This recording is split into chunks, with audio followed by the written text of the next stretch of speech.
O Seminário de São Pedro, ele foi criado em 1919 por Dom Antônio dos Santos Cabral.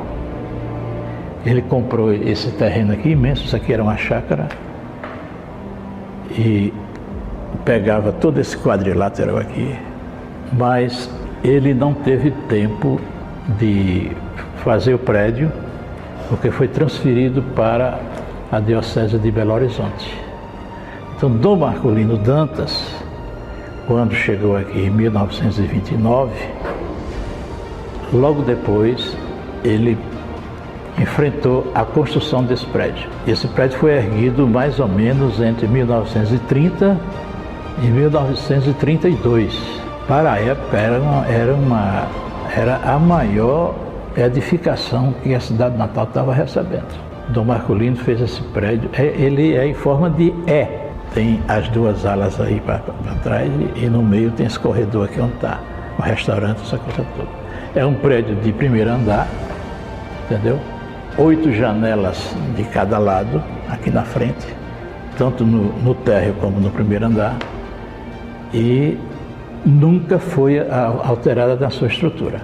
À frente do seminário não tinha, só tinha areia e carrapicho e tinha assim uma grande vala na frente, eu não sei para que teria sido feito aquilo, mas até para ir para o outro lado da rua, a gente tinha que descer assim e subir para ir para o outro lado. Na frente só tinha uma bodega e praticamente nada.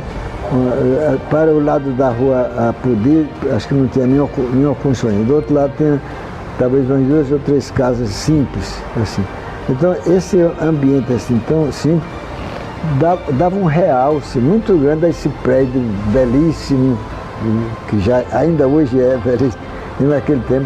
Então é uma coisa muito interessante. Aquilo para qualquer jovem de 14, 15, 16 anos, era uma coisa belíssima, a gente se entusiasmava também com aquilo. Nas primeiras décadas de funcionamento havia só o seminário menor em Natal. Os seminaristas eram enviados para o seminário da Prainha, em Fortaleza, para cursar filosofia e teologia. Houve um tempo, ainda na década de 20, parece que chegaram a fazer em João Pessoa, o Recife. Mas aí, em 1929, quando Dom Marcolino chegou, então o seminário menor era isso, 6 anos, né? E depois dele a gente ia para Fortaleza. Os primeiros padres já ordenados, já vindos de Fortaleza, né? Foi Dom Alaí, Monsenhor Expedito, Monsenhor Pedro Moura, aí depois vem Padre Dom Nivaldo, Monsenhor Imar, Padre Nazareno, Padre Gugel, Padre Antônio Barros, Padre Antônio Antas, depois Dom Eugênio, aí depois foi o meu tempo que eu cheguei em 45. Houve uma época, na década de 50, em que durante as férias, os seminaristas participavam do seminário ferial em um local do interior do estado. O seminário ferial era um período das férias do fim do ano, que eram prolongadas, de no mínimo 15 a 20 dias, que a gente ia para um lugar, era em Areis, e teve um ano que foi, por incrível que pareça, lá no sertão, em Pataxós, quando o Padre Lucílio era o vigário de São Rafael, e Pataxó pertencia a São Rafael. E naquele tempo, tinha lá um senhor Eurípides, muito amigo do Padre Lucílio, que foi quem construiu a igreja, aquela igreja lá de pedra que tem em Pataxó. E um ano a gente foi de trem, pegou o trem aqui de Natal, foi para Angicos, de Angicos foi para Pataxó. Então esse seminário ferial é interessante. Lá em Pataxó a gente ficou numa escola. Situação muito precária, mas tinha o banho do açude, que era muito gostoso, que a gente ia quase todo dia tomar banho no açude, mas tinha horário para tudo, não é? E também foi em Areis, no meu tempo começou em Areis, e eu fui convocado para ir para o seminário ferial para ajudar com os menores, porque às vezes dividiam seminário, os maiores no seminário tinha a divisão dos maiores e dos menores. Durante muito tempo, os seminaristas eram distribuídos em alas por idade, menores, médios e maiores. Por exemplo, a partir dessa parte do corredor é dos menores, no meio dos médios e no final. Então tinha a divisão dos médios, dos menores e maiores. Havia um caso de dois irmãos, um dos menores e outro dos maiores. Não era só no ir, não, não podia conversar. Quantas vezes a gente foi de castigo porque era flagrado conversando com alguém da outra divisão? No período de 1958 a 1968, o padre Lucilo Alves Machado assumiu a reitoria do seminário. Nesse tempo, ele construiu o posto de combustível São Pedro. Exatamente para ajudar o seminário. Aí eu falei com o Donivaldo, ele permitiu que eu fizesse. E deu sustentação, e ainda está dando sustentação, uma boa ajuda para o seminário. E o posto não vendia apenas combustível. Sorvete, picolé, não havia isso. O posto era posto para vender gasolina. Tanto assim que um rapaz que tinha um posto de gasolina lá na frente do Marista, eu passava lá, eu conhecia, estava botando gasolina e perguntava, o senhor vai vender picolé ou vai vender gasolina? Eu digo, vou vender as duas coisas. Aí pronto, isso se alastrou.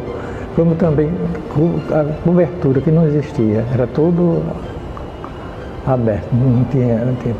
E foi o primeiro a botar uma tenda, né? Não era tão grande assim, era mais ou menos 3x3, só para ajudar o movimento, né? E evitar o sol forte. Era um posto de bandeira ESSO, né? E uma sorveteria, era naquela época moderníssimo para Natal, aqui no Tirol, e nós trabalhávamos na sorveteria, dava aqueles expedientes de trabalho. Com o talento de empreendedor, Padre Lucilo também criou o ginásio arquidiocesano. E nesse tempo também foi que eu fundei o ginásio arquidiocesano, coisa inédita também, que todos os colégios de Natal ou era masculino ou era feminino. Não tinha visto nenhum colégio. Fui eu o primeiro a fundar o ginásio arquidiocesano, e no seminário, aí é que alarmava a beira a todos, e no seminário que ia se preparando para o sacerdócio. Aí então, logo no ano seguinte, da criação do ginásio arquidiocesano, passaram outros colégios, no Ateneu e tudo, aí começou a misturar. Foi daí, dessa ideia do seminário, que surgiram os colégios mistos, que não havia. Aí veio uma coisa que eu considero importantíssima. É um fato que merece registro. O padre Lucilo selecionou alguns seminaristas como professores. Então, os seminaristas do curso ginasial estudavam com os alunos externos no ginásio arquidiocesano. E os seminaristas que já estavam na época no curso clássico tinham suas aulas à parte.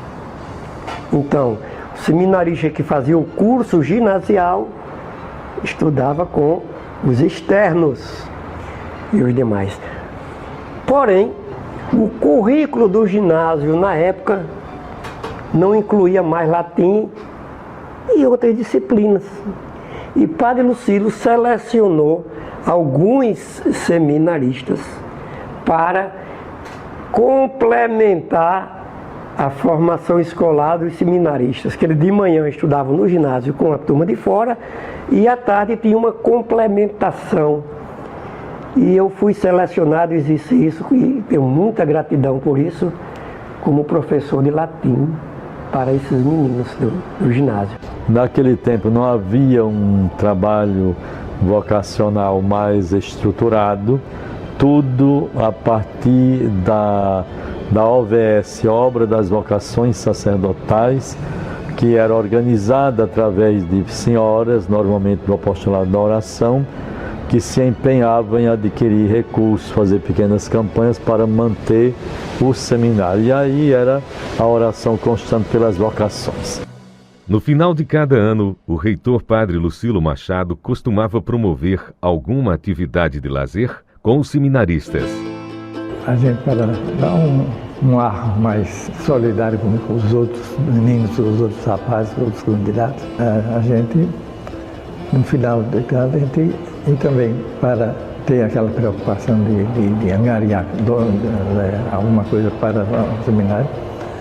E Padre Pedro, que era seminarista ainda, e depois Padre Pedro, então, preparou um grupo para cantar. E então esse grupo, fomos a Mossoró, fomos a Caicó, fomos aquelas cidades mais importantes, a gente cantava, anunciava, os médicos cantavam e fazia uma apresentação para ajuda ao seminário. No final do ano de 1963, Padre Lucilo, juntamente com Monsenhor Pedro Moura, organizou uma excursão com 6 seminaristas, percorrendo mais de 9.000 quilômetros no trecho Natal-Belém-Brasília, a bordo de uma Kombi. Bem, Monsenhor Lucilo, ele sempre gostava de promover, né, essas excursões. Quando nós terminamos o seminário menor, aqui em Natal, éramos 9. Aí ele disse, olha, o presente que eu posso dar a vocês é uma excursão ao norte do país, a Brasília, depois voltando pelas capitais do litoral. Aí eu fiquei logo entusiasmado, nós éramos 9, mas somente 4 fomos. E essa excursão, ela foi um presente, né? Porque a gente não tinha recursos para poder viajar e a gente ia muito assim, dormindo onde podia, pedindo hospedagem nos conventos, nos seminários e no meio da estrada. E combinamos de a gente fazer a feira, levar tudo dentro dessa Kombi. A Kombi cabia tudo. Era fogão, bujão de gás, bagagem, as panelas, né? Você imagine. E aquilo que a gente comprava, né? Para poder comer os mantimentos. E dentro da Kombi, nós ali conversávamos, refletíamos. Agora, foi de uma riqueza, tanto na linha cultural, espiritual, né, como também humana, e de congraçamento, de convivência. Então nos dividimos por tarefas que a gente viu que tinha que desempenhar alguma coisa. Antônio Marques, a gente pediu para ele escrever, fazer o diário, e botamos uma faixa na frente da Kombi e dizendo que era a tribo dos Caritóis, porque o negócio da gente era se encontrar com índios e ver a floresta, né? Aí por isso que a gente botou tribo. E Caritóis, porque ninguém se casava, só que a turma toda deixou, só quem só ordenou fui eu. No período de 1962 a 1965, a Igreja Católica viveu a realização do Concílio Vaticano II, que trouxe mudanças e expectativas para o mundo eclesial. Naquele tempo, depois nós vivemos todos os preparativos para o concílio e o pós-concílio, as consequências para a vida da igreja. Nós usávamos batina normalmente, diariamente, só tirávamos para o futebol, educação física, mas depois foi abolido o uso da batina e nós fomos vivendo a renovação por conta do concílio Vaticano II, que foi algo muito importante para aquele momento. O grande acontecimento era o concílio. E depois, então, se falava que tinha que surgir um novo tipo de padre. O padre devia ser profissionalizado, ter uma profissão antes para se manter e viver o seu serviço ministerial, sacerdotal nas paróquias. Aí fomos fazer as faculdades, né? Em 68 foi vestibular, todo mundo fez vestibular, uns fizeram para letras, para serviço social, direito, sociologia, alguns assim, história. Como consequência de uma crise vocacional e de dificuldades financeiras, o Seminário São Pedro fechou as portas entre os anos de 1969 e 1977. Não foi só aqui, foi uma onda que passou para as dioceses, e várias dioceses, se não quase todas, fecharam. Aí foi uma tristeza muito grande, porque o prédio foi construído por Dom Marculino para o seminário. Foi fechado e aqui foi alugado para uma entidade aí do Estado. Nós ficamos morando, um grupo de seminários maiores que fazíamos faculdade, na casa ali da Jundiaí, onde hoje está a Oi, aquele prédio grande. Então aquele quarteirão todo era da igreja, era da arquidiocese, que tinha sido doado por um casal de idosos, acho que era até ingleses, e que doaram para, eles não tinham descendência, não tinha família, doaram para a diocese, e aquilo todo mundo sabia que era destinado a ser a sede, o local para construir o Palácio Episcopal de Natal. Inclusive a gente tinha na casa do Marculino, aqui onde hoje ainda é a residência episcopal, tinha um quadro com o desenho, né, em aquarela, muito bem feito, daqueles, como seria aquele palácio muito bonito, com a torre, uma bandeira, uma coisa assim. Aí isso não se concretizou, ficamos lá morando, a casinha era até de taipa, né, rebocada direitinho, tinha um alpendre, e era um sítio de mangueira muito grande. Passamos ali um tempo, depois era inseguro, que os meninos de rua invadiam, passavam o muro e roubavam as coisas, e as roupas da gente saía para pastoral no domingo. Aí passamos para a vila ali da Juventude Feminina Católica, vizinho à Faculdade de Serviço Social, onde hoje é a Câmara Municipal. Então ali tinha uma avenida, uma vila de casas muito boas e outras, e então nós ficamos ali morando numa daquelas casas o restante. Quando terminamos os cursos de faculdades, fazíamos refeição no restaurante universitário, depois o restaurante fechou, naquelas mudanças de governo, de política, o regime militar, uma série de coisas que mudou. Nós ficamos fazendo refeição no domingo nas casas religiosas, no Hospital das Clínicas, na maternidade. E depois disto, então é que fomos, terminado o curso superior, fomos fazer teologia em São Paulo, no Seminário Central do Ipiranga, na Faculdade Nossa Senhora da Assunção. Em 1977, o então arcebispo de Natal, Dom Nivaldo Monte, decidiu reabrir o seminário, que passou a funcionar em uma casa situada na rua Mipibu, no bairro de Petrópolis, emprestada pelo próprio Dom Nivaldo. A instituição foi reaberta com apenas 7 seminaristas. Para a função de reitor, Dom Nivaldo convidou o padre Hudson Brandão. E lá ficamos ficou o padre Alfredo, o padre Guinel era o diretor espiritual, e foi morar lá também do Tavares, Manuel Tavares. Ora, nós éramos empolgados com o Vaticano II. Eu, porque tinha estudado a teologia do Vaticano II, e Dom Tavares, porque tinha participado de todas as sessões do Vaticano II, e ele mastigava todos os documentos do Vaticano II. Então, quando foi aberto o seminário, nós procuramos colocar no seminário dentro da mentalidade do Vaticano II, que era o quê? Uma igreja povo de Deus. Então a nossa pretensão era formar padres, não para uma igreja clerical, mas padres para servir a serviço do povo de Deus. Para a gente pesava muito mais a revolução do que até o concílio, né? Era muito mais uma coisa muito forte politicamente, porque nós estávamos nós estávamos em plena ditadura. Então, juntamente com o padre Hudson e com o padre Sabino, então nós criamos aqui em Natal a PJMP, Pastoral da Juventude do Meio Popular. Então, essa reflexão teológica dessa mudança de igreja, a gente não tinha de maneira muito sistematizada. Quem foi ajudar muito isso foi Dom Tavares. Quando Dom Tavares passou a morar no seminário, então ele trouxe o concílio para as discussões. Então ele era um homem altamente apaixonado pelo Concílio Vaticano II e ali tudo dele era documento do concílio. Para onde é que iam esses seminaristas? Esses seminaristas, do começo, a gente montou para estudar no Colégio Marista. Mas aos poucos fomos vendo que nem todos os jovens que chegavam do interior conseguiam acompanhar o Marista. Depois eles alguns foram para o Xuxo, estudar no Xuxo. E tinham no seminário aulas complementares. Com o correr do tempo, os alunos foram crescendo, né? E quando eles terminaram o segundo grau, foram estudar na faculdade, na Universidade Federal. Quando a gente terminou aqui a filosofia, então a gente foi fazer a teologia no Rio de Janeiro, porque não tinha aqui.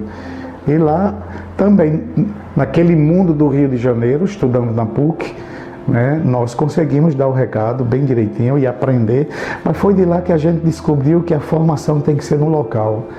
A gente tinha uma saudade muito grande do Nordeste, e olha que naquela época era uma seca. Tem uma seca muito grande, na 80, 81, 82. Aí Donivaldo resolveu abrir aqui mesmo, lá na Mipibu, o Seminário Maior. Foi uma experiência assim, muito bonita, porque foi quase do nada. Tanto da parte intelectual, como da parte da organização da casa. Era tudo muito frugal, tudo muito simples, ali na Mipibu. E meninos de origem muito simples também, de muito boa convivência. Ser seminarista neste começo, porque eu sou da segunda turma, eu entrei em 77, foi de uma época muito interessante. Entre 1987 e 1995, o seminário teve como reitor o padre Jaime Vieira Rocha, hoje arcebispo metropolitano de Natal. Nesse período, em 1991, a Arquidiocese de Natal sediou o 11º Congresso Eucarístico Nacional, com a presença do Papa João Paulo II. Tudo era em função do Congresso Eucarístico que ia acontecer em 91, Congresso Eucarístico Nacional. Então esse foi outro grande acontecimento. E vieram os preparativos, eu fazia parte da comissão que ia preparar a noite ou o dia dedicado às vocações sacerdotais, aos ministérios e vocações. E aí foi quando trouxemos a assessoria do Dom Ivo Catapã, que era o bispo referencial da CNBB no Brasil para ministérios e vocações, e ele introduziu aqui, nós encampamos isto, as EVPs, equipes vocacionais paroquiais. Isso deu muito bom resultado. A pastoral vocacional se organizou, o número de seminaristas aumentou bastante. Quando eu recebi o seminário, eram apenas 14 seminaristas ao todo. E quando eu saí, eram 52, isso no propedêutico, filosofia, teologia, além dos menores que ficaram estudando um tempo em Nova Cruz, outro tempo em João Câmara. E depois também teve o ponto alto, que foi a exposição vocacional, realizada no Marista e aberta, inaugurada pelo Cardeal Salles. O congresso foi uma coisa marcante, belíssima, que envolveu seminaristas. Teve um aspecto formativo que eu acho interessante ressaltar, para vermos o cuidado com a motivação legítima das vocações, que para mim muitas situações e problemas passam pelo conhecimento daquela vocação, se é legítima ou não. Por exemplo, não sei se era exagero de minha parte, mas quando foi anunciado que o Papa viria para encerrar o Congresso, uns 2 anos ou aí às vezes chegavam candidatos para o seminário. Olha, eu queria ser padre. Aí alguns que eu achava que, digo, olha, vamos, quando passar o Congresso Eucarístico, você vai fazendo os encontros vocacionais, quando passar o Congresso, aí você vai ingressar. Que eu deduzia que era para, como seminarista, ter acesso à liturgia, estar na celebração com o Papa. Na época do seu reitorado, Dom Jaime favoreceu o envio de seminaristas da Arquidiocese de Natal para estudar em Roma. E naquela época os Legionários de Cristo estavam em alta, como uma congregação que o Papa tinha delegado a missão de formar padres, né, para o mundo todo. E eles tinham uma estrutura muito bem montada e também ofereciam cursos de formação para formadores. Aí foi que eu tive o contato com os legionários, porque veio a propaganda do curso e a gente veio ser reitor, não foi convidado. Dom Nivaldo, na época, o Padre Agnello, o Monsenhor Assis, viram que depois da saída do Padre Hudson, eu deveria vir para o seminário. Daí fomos fazer o curso para formadores na Itália, muito interessante, e aí eu vi que poderia mandar seminaristas, e até porque também era bolsa de estudos, porque o grande problema era a despesa, caríssimo, né, para pagar seminarista fora. Demandamos os dois primeiros, foi Paulo e Júlio César, que eram bastante, que eles diziam muito que tivesse condições de afrontar os estudos, né? Aí ficamos mandando, foram muitos outros. No ano de 1988, o Seminário Menor foi instalado na cidade de Nova Cruz, recebendo o nome de Centro Vocacional. Lá permaneceu por quase 3 anos. O então pároco de Nova Cruz, Padre Matias Patrício de Macedo, foi nomeado reitor, e o vigário paroquial, Padre Robério Camilo da Silva, vice-reitor. Eles moravam na parte de cima da igreja, na sacristia da igreja, tinha uma parte em cima, a gente organizou os quartos, e tinha uma casa também, a casa de trás. Eu morava nessa casa e tinha mais uns 2 que moravam lá também, porque só tinha 2 quartos. E a gente rezava na igreja todos os dias, os tempos, praticava esporte lá no Rio Curimataú, a gente ia jogar bola no Rio Curimataú, e era muito interessante, e eles eram inseridos também nas pastorais, estudavam nas escolas de lá. Aí chegou o tempo, eu fui eleito bispo, né? Aí quando eu fui eleito bispo, o Robério ficou só, então também sozinho em Nova Cruz, para dar conta da paróquia e dos seminaristas, não dava, né? Então eles foram para João Câmara. Dom Heitor Salles assumiu o governo da Arquidiocese de Natal em dezembro de 1993. Pouco tempo depois, ele decidiu reabrir o casarão da Campos Sales. Chamava-se muito, fazia Páscoa disso, Páscoa daquele de grupos. Então, fazia Páscoa dos ex-alunos do seminário, etc. Aí a missa lá na Academia Norte Rio Grande do Sul, que é vizinho, onde o seminário estava funcionando, né? Que era uma casa que era de Donivaldo e tinha mais uma área assim grande. Bom, mas aí, no final da missa, né, aí eu disse, eu queria dar uma notícia aqui, que nós vamos voltar o seminário para a Avenida Campos Sales, né? Aí foi uma explosão de alegria, todo mundo estava lá. O padre, os que tinham sido alunos do seminário, todo mundo queria muito, gostava muito daquele, né? Aí, nesse tempo acho que era o Tribunal Eleitoral, a gente recebeu a chave, aí foi aí estava muito, sei lá, deteriorado. Até eu me lembro numa daquelas salas, tinha uma ruma em nome de título de eleitor, velho, não sei. Aí foi preciso o trabalho do homem para restaurar muitas coisas que estavam, né, em dificuldade. E até o padre Lucila aí veio com um grupo, e veio celebrar uma missa lá com um grupo, né? Aí foi uma emoção muito grande, ele disse que parou a missa porque não aguentava a emoção de estar de novo no seminário, no prédio, né? Aí fui fazer um orçamento para ajeitar o seminário, para, como eu tinha essa molecagem que fica por lá no muro tudo, e não tinha que botar a gente morando no seminário, que era o seminário. Aí foi feito um plano, se eu não me engano, o orçamento era mais ou menos, parece que era 34 ou 36, parece, mil reais. Reais, eu não sei o nome da moeda naquele tempo, né? Mas aí, quando foi para fazer, ajeitar o seminário, era até um arquiteto o Birajara Galvão, né?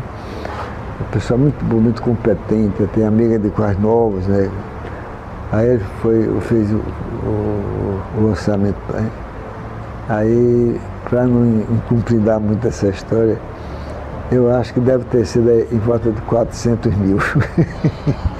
Mas foi uma coisa assim, só Deus pode explicar isso, porque não tinha. Então, nessa época, eu já tinha, no último tempo em Caicó, já tenho ido várias vezes à Europa, aquelas instituições de ajuda, frequentado lá.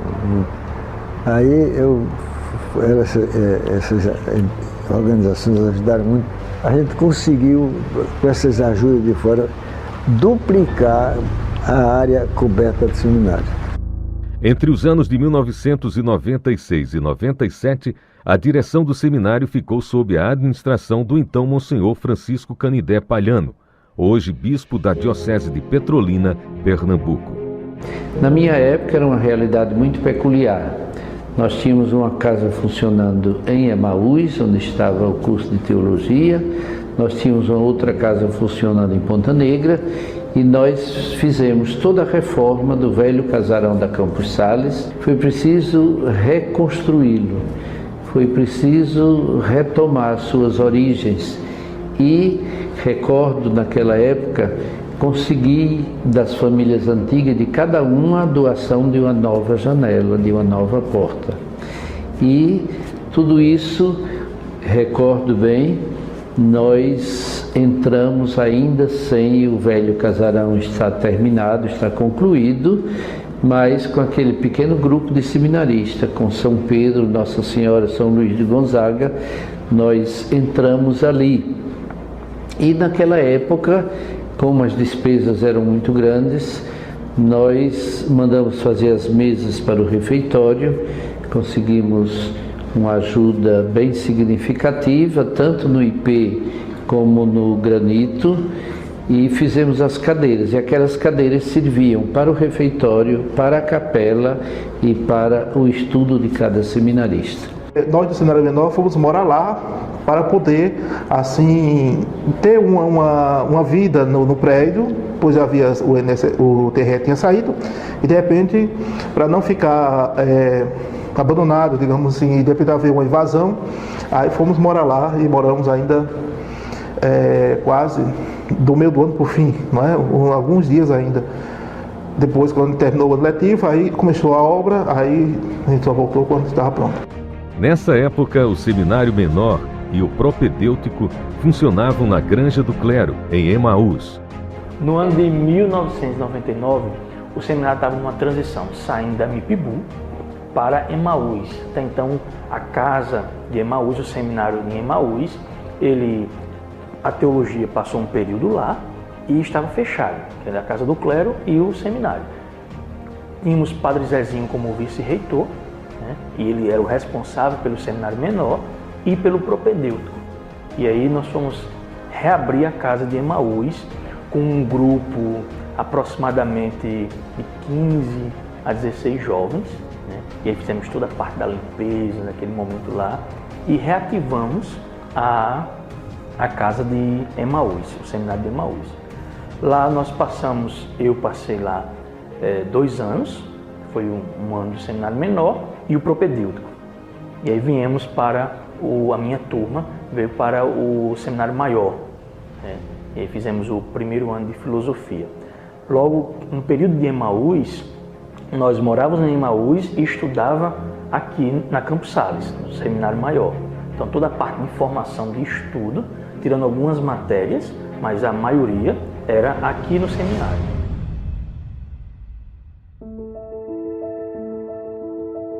Uma das coisas mais assentadas era a convivência com o Padre Monte, né? Ele tinha um laboratório, inclusive foi ele que descobriu a xelita no Rio Grande do Norte, né? Que traziam aquelas pedras, outras coisas para ele fazer exame. Então, eu era auxiliar dele, me chamava para ajudar lá. Durante as férias, né, ele vinha com muita frequência ao seminário. Durante as férias ficava tudo fechado, né? Naquele tempo não tinha gás para o fogão, era lenha. Então ficava tudo apagado, mas eu gostava de vir que era para ajeitar as fechaduras das portas, que era aquelas fechaduras antigas com uma chave bem grande, e aí você emperrava, vinha ajeitar, botar óleo e tudo, principalmente aquelas portas que davam para fora, né? Ou então as caixas de descarga, né? Era aquela coisa antiga de ferro, com uma corrente que você tinha que puxar várias vezes assim para ver se começava a correr água, né? Então, às vezes, aquilo se quebrava com muita facilidade, precisava graduar e tudo. Também, eu gostava nas férias, eu queria tanto ir ao seminário que eu gostava de vir nas férias lá para ajeitar as coisas. Olha, eu fui para o seminário por uma intuição do meu pai. Achava que era muito proveitoso ter um filho padre e tal, coisa, e por conta disso ele me internou no seminário. Eu tinha 11 anos de idade quando fui para o seminário. E fui colega de batina do Heitor e de outros colegas, alguns já até estão na casa de Deus. Então, o que mais me agradou no seminário foi o ensino, o preparo, os professores excelentes.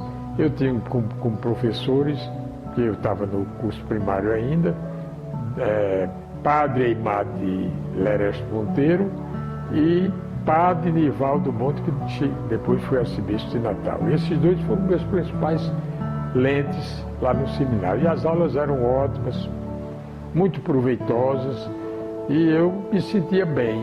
Eu venho de Angicos, onde eu passei 2 anos com Dom Tavares, no pré-seminário, que era denominado Santo Cura d'Ars.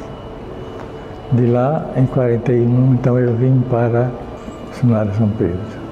Aquela folia, aquela comemoração, eu, o Padre Monteiro, eu e o Padre Vicente, nós 3. E chegamos até a ordenação, os 3 juntos.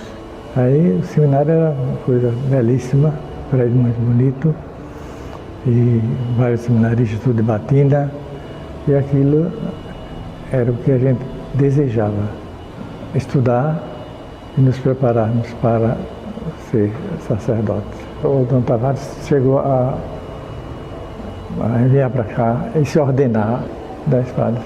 Os 2 ou 3 deixaram e outro chegou até com o Matias, como arcebispo de Natal. Entrei no seminário em fevereiro, não me lembro o dia, de 1951, e lá de Angico de trem, Maria Fumaça. E vim coincidentemente com o vice-reitor, que tinha ido a Angicos pregar um retiro de carnaval. Então foi no mês de fevereiro, depois do carnaval de fevereiro, que eu cheguei do seminário. E quando eu vim para o seminário, uma particularidade, a primeira vez que eu vim à capital do estado, né? E como eu vim com o padre vice-reitor e os pais dele moravam aqui em Natal, na sede de Alencar, aí eu parei lá com ele, né, para almoçar ou coisa que o valha, mas conversando com a mãe dele, que estava em cadeira de roda, me disse onde era o seminário, me ensinou e eu meti o pé, doido para ver onde era esse seminário. E assim aconteceu. O seminário, um prédio grande, primeiro andar, não é? Com aquela entrada das pitangueiras, né? Que chama a atenção, acho, de qualquer um. E as recomendações do reitor. A gente, menino, eu já era um menino assim, taludo, já tinha 14 anos, naquele ano eu ia completar 15. Ele dizendo o que era um mictório, o que era um banheiro, não é? Para a gente se orientar, para não usar o mictório como se fosse um lavatório.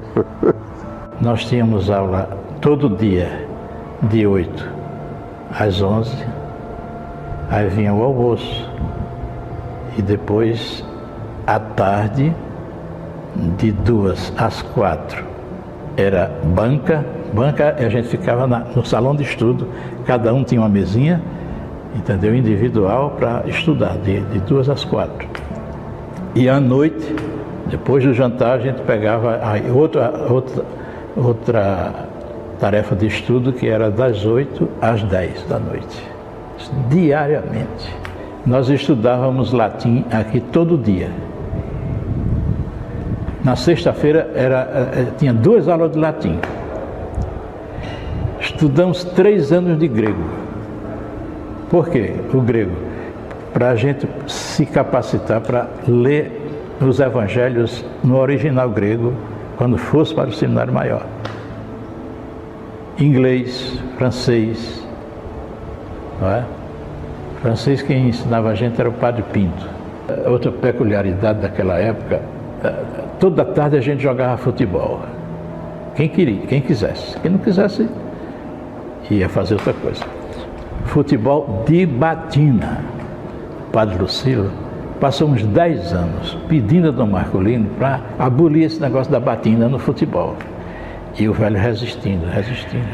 Finalmente cedeu. Cedeu nas seguintes condições: o calção tem que vir até o joelho, entendeu? E tem que ser preto. Estudei no Seminário Santo Cura d'Ars e quando terminava o ginásio nós não tínhamos para onde ir. Então o bispo mandou para Natal. Então para mim foi uma alegria conhecer Natal, um sonho. E aqui gostei muito, fui muito bem acolhido com o Padre Lucilo, assumi muitos cargos, cheguei a ser prefeito, né, dos médios, que era 3 divisões, menores, médios e maiores. Então eu fui prefeito, fui garçom dos padres, né, que era também uma coisa boa, porque o seminário passava muita necessidade. Então ser garçom dos padres significa você depois almoçar, né, aquilo que sobrava da mesa dos padres. Eu era uma semana, Nelly era outra e assim, e sempre a gente se ajudava, deixando alguma coisinha, de maneira que o semestre todo a gente passava bem. Eu, como morava na capital, a maioria dos colegas eram do interior, vinham de paróquias distantes. E aqui na capital a gente tem o hábito de dormir um pouco mais tarde. E a hora de dormir no seminário era 8h30 da noite, né? Eu não queria dormir às 8h30 da noite, não estava acostumado a isso.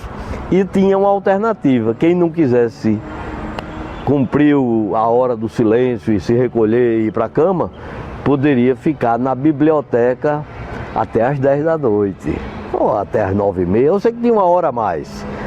E então eu era freguês habitual da biblioteca. E na biblioteca, que era maravilhosa, a biblioteca do seminário da época, eu me dediquei a ler. Li muito, muito, muito.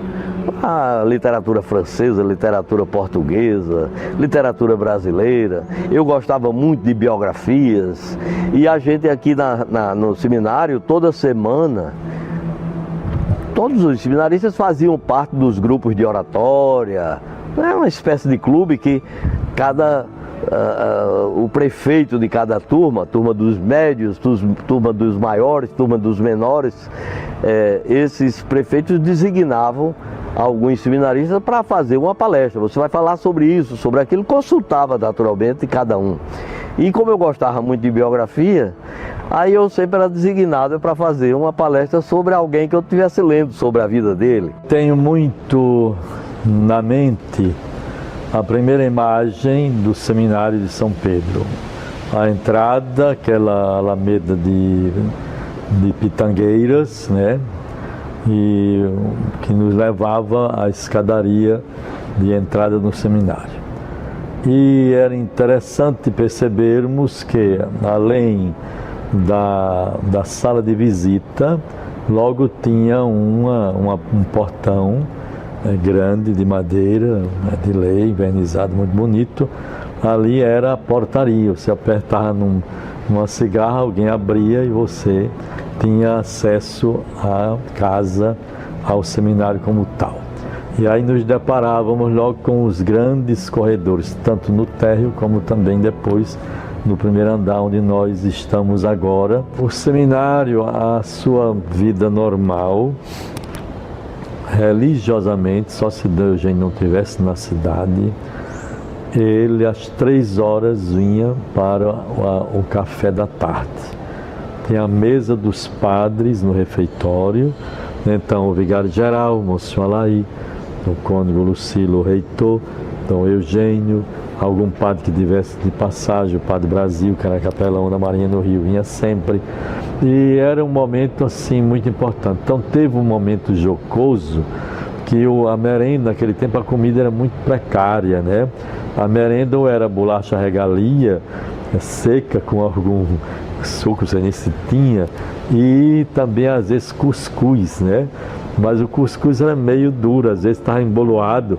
E um dia aí os seminaristas foram pegar o cuscuz, estava muito duro, aí um jogou uma bolota de cuscuz com a mesa, o outro respondeu, quando a porta do refeitório abriu para Dona Eugênia entrar, aí haja cuscuz, aí disseram a guerra do cuscuz, né? Aí foi o maior cuidado. Eu acho que alguns ainda foram de banca. Banca era o castigo que recebiam por algum comportamento que deveria ser reprovado. Dom Marculino, depois que foi acometido da deficiência visual, ele foi afastado da administração da diocese e era nomeado um administrador apostólico, que na minha época era Dom Eugênio, bispo auxiliar e administrador apostólico. Então, Dom Marculino morava no Palácio Arquiepiscopal, hoje ainda a residência do bispo, em frente ao Convento de Santo Antônio, e durante a semana ele tinha uma pessoa que cuidava dele, um empregado doméstico que cuidava de tudo dele. No domingo era folga desse empregado e um seminarista assumia os cuidados. E o padre, assessor, celebrava para o bispo. O seminarista cuidava de tudo. Eu não sei precisar a idade, mas devia ser em torno dos 14, 15 anos. Eu, além de viver nesse regime de internato que eu estou falando, nos meus domingos eu era serviçal do arcebispo. E mais grave ainda, nas minhas férias, quando todo mundo saía, o bispo me prendia lá. Tem uma parte cultural que ele escrevia muitos sonetos, ele ditava, me dava aula de português histórico toda hora, e depois da aula ainda mandava pegar, ele chamava o velho Aulete, para confirmar no dicionário o que ele estava dizendo. Daí eu pegava esse soneto, levava para a gráfica, que na época tinha o jornal A Ordem, e depois de impresso ele mandava distribuir com as pessoas amigas. Então eu andava todo o centro da cidade ali, nas residências, levando o presente do arcebispo, que era o soneto. Nos vem em mente toda a história e a trajetória que nós passamos por aquela casa. É a casa que nos ajudou a compreender o que é ser padre, que nos ajudou a compreender e a buscar sempre mais as convicções que devemos ter para o exercício da nossa missão. É a casa que me ajudou a ser um padre com os pés no chão, porque eu me lembro do seminário de São Pedro como uma casa que me ajudou a ter uma visão teológica do mundo, uma visão socioeclesial do mundo de uma forma muito dentro de uma perspectiva da interação fé e vida. E eu penso que isso marcou profundamente, de modo que ainda hoje o exercício do meu ministério sempre tem essa preocupação, que seja dentro dessa perspectiva. Eu não consigo imaginar o ser igreja se não for dentro de uma perspectiva dessa interação fé e vida. Eu recordo das manhãs culturais que existiam no seminário na época, que geralmente era um dia por mês, num sábado, e era um momento muito rico de espiritualidade misturado com a parte cultural e formativa, intelectual. Os próprios seminaristas eram instigados a declamarem poesias, trabalharem algum tema que era posto para si. Então os seminaristas preparavam, faziam teatro, encenando alguma temática, eram essas coisas. Havia muita dinâmica. Foi tudo tão bom, tão intenso, né? O tempo de reitor, por exemplo, né? Um momento bastante forte em que o seminário estava precisando, né, de um discernimento maior, né? Vários seminaristas que ali estavam no nosso modo de ver precisavam compreender melhor o significado da vocação sacerdotal.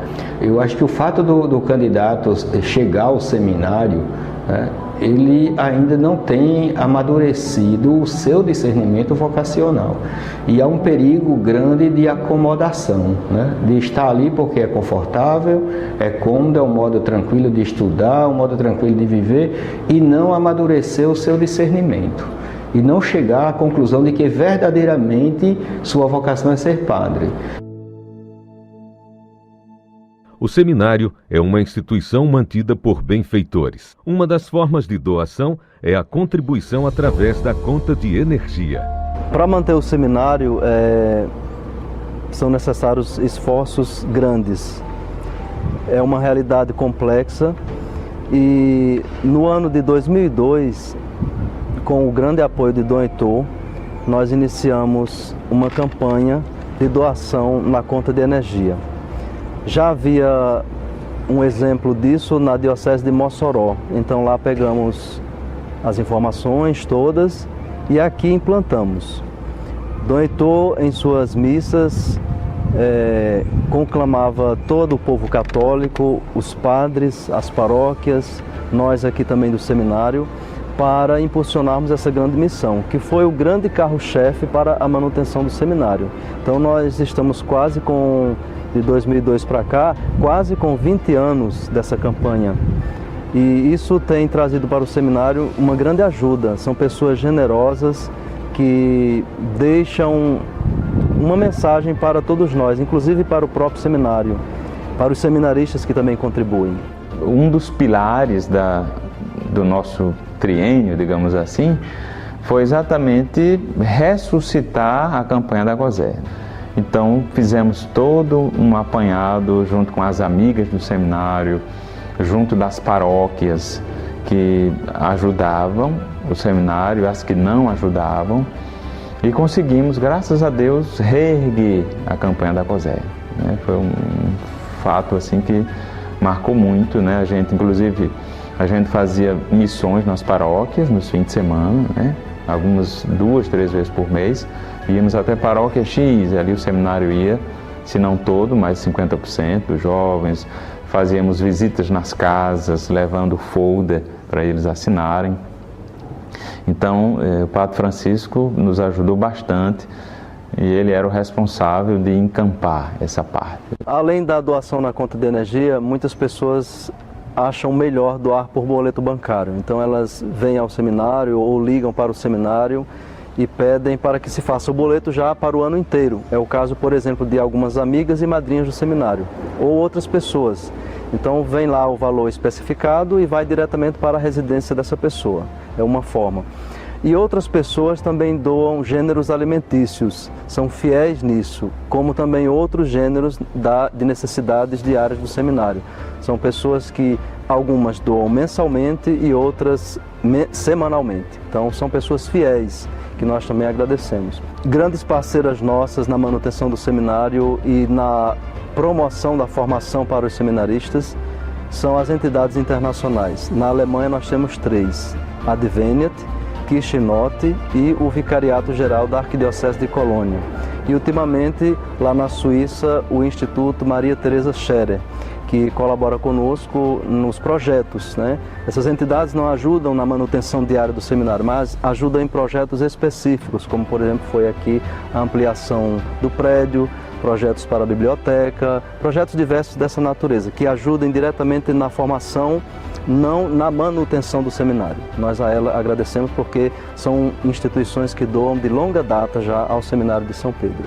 Os padres que são grandes colaboradores nossos na manutenção do seminário doam também através de boleto bancário e incentivam os seminaristas também a fazê-lo. Mensalmente eles contribuem também. Isso ajuda a ter responsabilidade com a manutenção e corresponsabilidade com tudo aquilo que o seminário oferece. O seminário conta também com as amigas e madrinhas, 2 grupos distintos de mulheres que se dedicam não só a colaborar pessoalmente, bem como conseguir novos benfeitores. Tinha também as chamadas madrinhas do seminário, entre as quais mamãe era uma delas, a mãe do Brasil, né?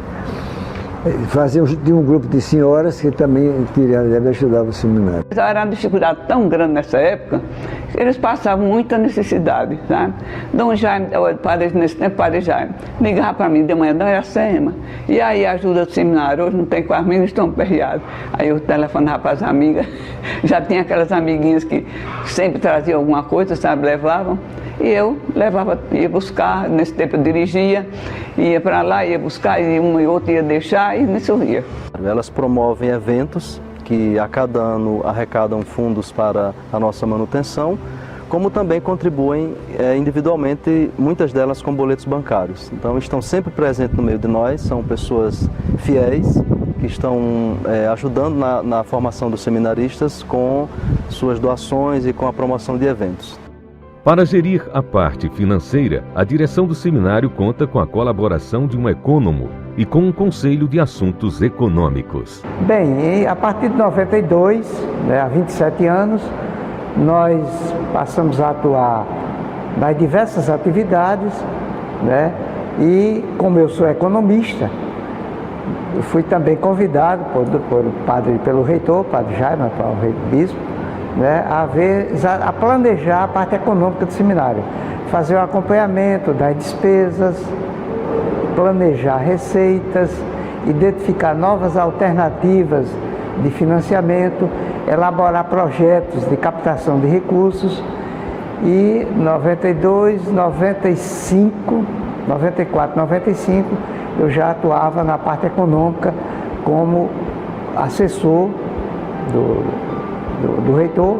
Os desafios econômicos do seminário, econômico-financeiro, estão exatamente em conseguir recursos para pagar a despesa.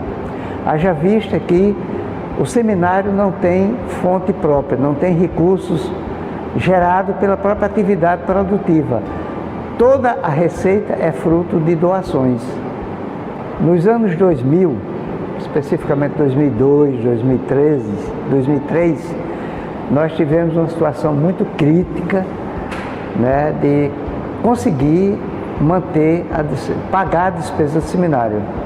Então, o início dos anos 2000, 2002 até 2005, foi um período muito forte, que marcou o economato do Seminário de São Pedro, e que isso fez com que, nesse período, fosse constituído um conselho consultivo. Esse conselho, ele inclusive faz parte da história do seminário, da história do economato, da administração do Seminário de São Pedro. Esse conselho ele foi instituído no início dos anos 2000 e até hoje é mantido.